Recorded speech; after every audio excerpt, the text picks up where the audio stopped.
Heureux de vous retrouver pour cette nouvelle édition d'Afrique Midi. Bienvenue. Tout de suite, nous partons avec les titres. À la une de l'actualité, cette arrivée de Serge Lazarevic ce mercredi en France après une escale la veille à Niamey au Niger. La libération de l'otage français qui suscite beaucoup d'interrogations. Une rançon a-t-elle été versée? Les explications en début de journal. L'économie ivoirienne se porte bien. Ce bilan annuel du Centre de promotion des investissements le confirme. En 2014, près de 6000 entreprises ont été créées et 400 milliards de francs CFA investis. Voilà pour le sommaire. Bienvenue. Détenu depuis plus de 3 ans par AQMI avant d'être libéré hier, Serge Lazarevic, 51 ans, a mis le pied sur le sol français ce mercredi. À sa descente d'avion, il a été accueilli par le président français François Hollande. Une libération qui suscite beaucoup d'interrogations aujourd'hui au Sahel. Y a-t-il eu versement de rançon ou pas? Des combattants d'AQMI ont-ils bien été libérés en échange? Une vraie polémique se trouve autour de cette libération. La libération de Serge Lazarevic s'est négociée avec l'aide de 2 pays. Le Mali d'abord aurait accepté de relâcher 2 ravisseurs supposés du français. Mohamed Ali Agwadoussen, ici en photo, et Aïba Ak-Sherif auraient été en tout cas libérés début décembre, une pratique dénoncée par l'Association malienne des droits de l'homme.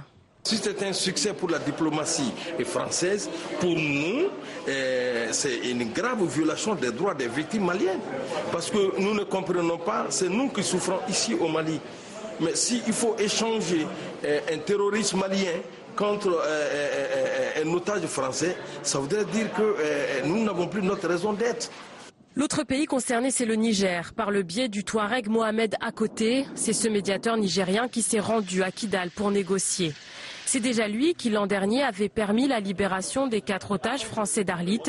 Le président nigérien, Mahamadou Issoufou, confirme le procédé. C'est la même équipe que pour les otages d'Arlit. C'est la même équipe qui a pu, pendant plusieurs mois, négocier, entrer en contact avec les preneurs d'otages et obtenir cette libération. Mais à Niamey, comme à Bamako, on s'inquiète des contreparties. En général, c'est contre des rançons. Et cette fois-ci, on dit c'est contre la libération de 2 kidnappeurs. Ce qui est un peu dommage parce que ça veut dire que quelque part, on encourage les kidnappeurs à continuer à le faire. Le Sahel est la zone qui a abrité le plus d'otages français récemment. Aujourd'hui, avec cette ultime libération, tout porte à croire que les troupes françaises de l'opération Barkhane auront une plus grande liberté d'action. Et en fin de mission au Mali, le général Jean-Bosco Kazoura, commandant des forces de la MINUSMA, a été décoré hier mardi. C'était au cours d'une cérémonie au ministère de la Défense et des anciens combattants. Plus de détails avec Djibrila Maïga et Cheikh Tidiane Koulibaly. Un hommage bien mérité a été rendu à ce général rwandais, commandant des forces de la mission multidimensionnelle intégrée de stabilisation des Nations Unies au Mali. Le chef d'état-major général des armées maliennes est revenu sur le parcours de l'homme qu'il a qualifié d'intègre et loyal. Le général de division Jean-Bosco Kazoura a fait forte impression lors de son audition. Il est décrit à l'ONU comme un excellent militaire. Il a déjà l'expérience des missions de maintien de la paix. Il a été commandant adjoint de la force de l'Union africaine au Darfour avant le déploiement des casques bleus. L'ONU n'est pas avare de critiques sur la politique rwandaise en RDC, vous permettrez, mais les diplomates reconnaissent ainsi que l'armée rwandaise est parmi les plus efficaces et les plus disciplinées du continent. Le général Jean-Bosco Kazoura a noté que cette question n'est pas seulement une affaire malienne, mais mondiale. La solution au problème des Maliens, c'est la solution au problème rwandais, c'est la solution au problème des Français, c'est la solution au problème des Américains, de tout le monde. Parce que si on ne met pas nos efforts ensemble, et qu'on trouve la solution aux problèmes qui sont un peu partout dans le monde, eh bien, on aura toujours des problèmes. L'autre temps fort de cette journée aura été la cérémonie de décoration.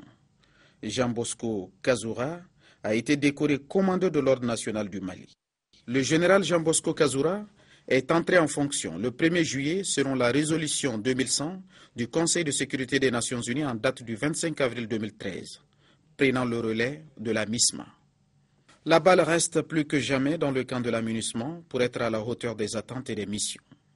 Les Maliens ont les yeux rivés sur cette mission onusienne pour accomplir à bon terme son mandat.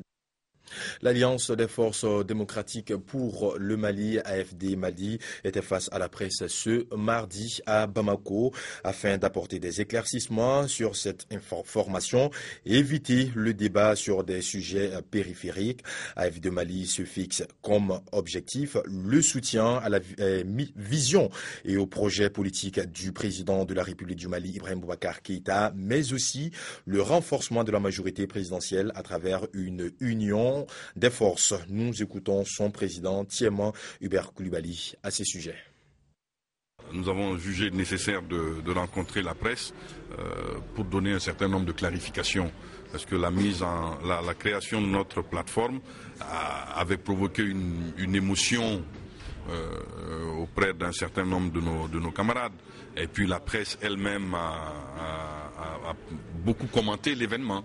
Donc nous avons jugé opportun de se retrouver aujourd'hui pour donner la juste information, qui est que, nous sommes regroupement qui se destine à devenir un parti politique, et que 2, nous appartenons à la majorité présidentielle que nous avons contribué à mettre en place au terme de l'élection du président, et que 3, personne ne peut contester cette qualité de membre que nous sommes de la majorité présidentielle et que nous n'avons pas l'intention de faire autre chose que d'animer cette majorité présidentielle. Autre chose à présent, hier 9 décembre a été célébrée la journée internationale de lutte contre la corruption au Cameroun.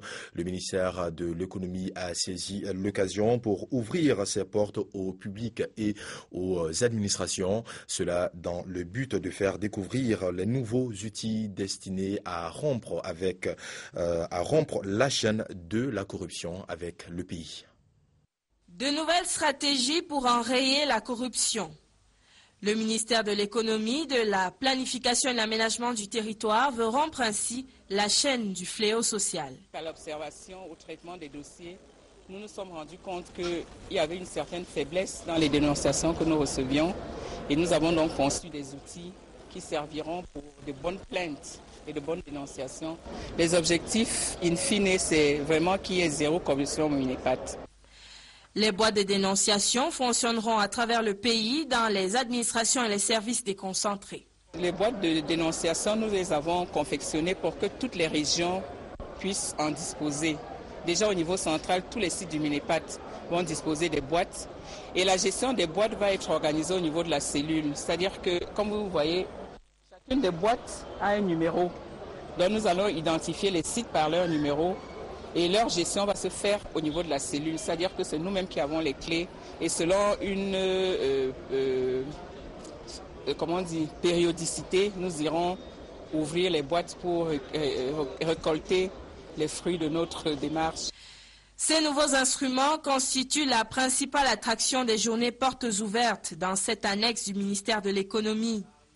La lutte s'intensifie donc dans ce département ministériel. Je vous l'annonçais en titre en Côte d'Ivoire, le Centre de promotion des investissements vient de faire son bilan annuel. Selon la structure, près de 6000 entreprises ont été créées courant cette année 2014 et les investissements s'élèvent à environ 400 milliards de francs CFA. Ces chiffres confirment le 4e rang mondial occupé par la Côte d'Ivoire dans le top 10 des pays réformateurs, au dernier classement Doing Business livré en octobre dernier par la Banque mondiale. De fait, à la date du 30 novembre 2014, ce sont 5 983 entreprises qui ont été créées, contre 2 775 en 2013. Quant au montant global des investissements, il s'évalue à environ 400 milliards de francs CFA. De telles performances s'expliquent par les réformes engagées par l'État depuis quelques années en vue d'assainir le climat des affaires. Entre autres, il s'agit de la défiscalisation totale des formalités de constitution pour toute société commerciale à capital inférieur ou égal à 10 millions de francs CFA ou encore de la levée de l'exigence de capital minimum. Même si 2014 s'achève sur une note de satisfecit, le Centre de promotion des investissements de Côte d'Ivoire entend maintenir le cap pour les années à venir. Ce défi, c'est d'être une agence de qualité. Aujourd'hui, nous ne sommes pas qu'à la numérisation de nos processus. Il faut qu'on arrive à la numérisation de nos processus. Nous sommes aujourd'hui à 24 heures. Il y a des pays où c'est 1 heure pour créer une entreprise. Nous sommes aujourd'hui encore dans des rapports d'activité qui sont manuels. Voilà, nous devons arriver à plus de capacité encore. Et il y a comme le dit l'anglais, there's room to improve. Il y a vraiment de l'espace pour pouvoir s'améliorer. Pour 2015, le challenge est de taille pour le CPC. Faire figurer la Côte d'Ivoire parmi les 100 meilleures économies mondiales du classement Doing Business, ce qui suppose la poursuite des réformes déjà engagées. 2015 sera aussi marqué par la tenue du 2e forum Diaspora for Growth les 30 et 31 janvier à Abidjan et la suite de la caravane nationale Entreprendre en Côte d'Ivoire. Ce pour expliquer aux populations de l'intérieur du pays les missions assignées au CPC. Une conférence internationale se tient à Dakar, au Sénégal. Il s'agit de la première rencontre entre la Commission sous-régionale des pêches et les partenaires du projet AWA. Objectif de cette rencontre, mettre en place des bases scientifiques nécessaires pour la réussite de ce projet. Cette conférence internationale vise à contribuer au développement d'un observatoire doté d'outils de suivi des paramètres visant à améliorer la gestion durable des pêches. Il s'agit pour les membres de la commission sous-régionale d'adopter l'approche écosystémique de la gestion des pêches et de l'environnement marin dans les eaux ouest-africaines, communément appelée AWA. Le projet Approche écosystémique de la gestion des pêches et de l'environnement marin en Afrique de l'Ouest est un projet multidisciplinaire qui fait appel à des alliés, des écologistes, des biochimistes, des climatologues, entre autres. Le projet AWA milite en faveur d'une vision de base scientifique en mettant l'accent sur les petits poissons pélagiques. Ainsi, il sera une réponse aux nombreux problèmes que rencontre le secteur halieutique sous-régional. Je note avec satisfaction que ces préoccupations sont prises en considération par le projet tripartite Approche écosystémique de la gestion des pêches et de l'environnement marin dans les eaux ouest-africaines AWA, dont la présente conférence permet le partage des résultats et d'ouvrir d'intéressantes perspectives pour le Sénégal et pour toute la sous-région. AWA, initiative de recherche tripartite entre l'Allemagne, la France et les pays d'Afrique subsaharienne, donne ainsi une nouvelle dimension à la coopération entre l'Afrique et l'Europe. Ce souci d'intégration des différents niveaux est à l'évidence constitutif de la démarche des autorités sénégalaises. Il a été monté suite à un meeting fondateur en juin 2011 qui a permis l'expression des besoins des pays partenaires de ce projet. Cette première conférence internationale va se dérouler sous forme de sessions scientifiques avec diverses thématiques. Elle sera également une tribune pour les pays membres, de même que les partenaires, d'échanger sur des données pour une gestion durable des pêches.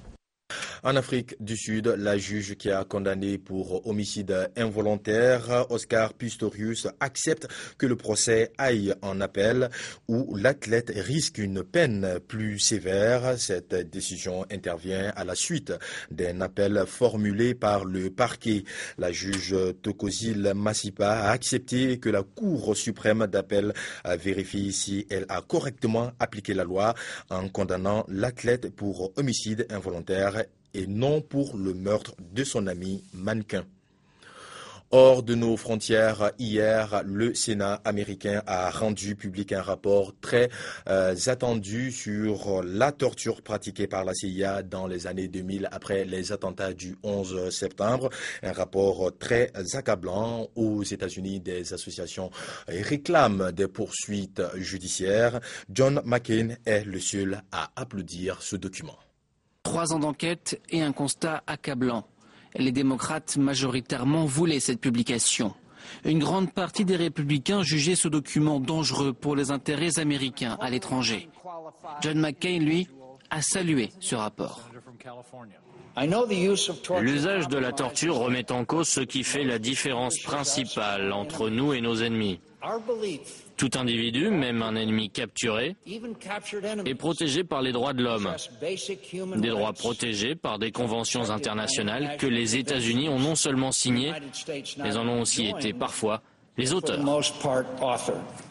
En 2009, Barack Obama avait officiellement mis fin à ces pratiques dès son arrivée au pouvoir. En 2014, il réaffirme sa position.